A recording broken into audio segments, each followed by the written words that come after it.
New York team Strikers نے U S A cricket Premier League T10 night cricket season 4 جیت لی۔ League double round robin format پر کھیلی گئی۔ Tinton Falls Jersey میں ICC coach اور امپائر مدثر صفدر کی رہنمائی میں U S A cricket Premier League T10 season 4 منعقد کیا گیا۔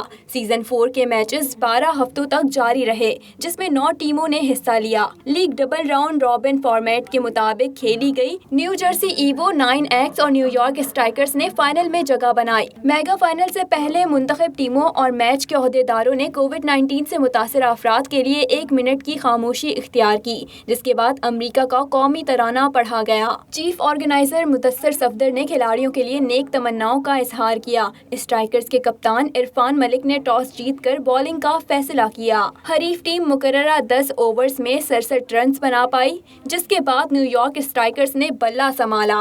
آغاز میں کچھ مشکلات درپیش آئیں، لیکن عمر اقبال کی بہترین کارکردگی نے میدان مار لیا۔ اسٹرائکرز ٹیم نے 8 اوورز میں نیو جرسی کی جانب سے دیے گئے ہدف کو مکمل کر کے 6 وکٹوں سے جیت اپنے نام کر لی۔ تقریب کے مہمان خصوصی سابق ICC elite international umpire Steve Bucknor تھے۔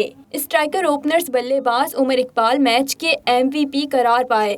عامر پٹیل اور محمد لمٹا بہترین بلے باز اور بالر قرار پائے۔ محمد ریاض اور عثمان جاوید کو لیگ کے بہترین امپائرز کا ایوارڈ دیا گیا۔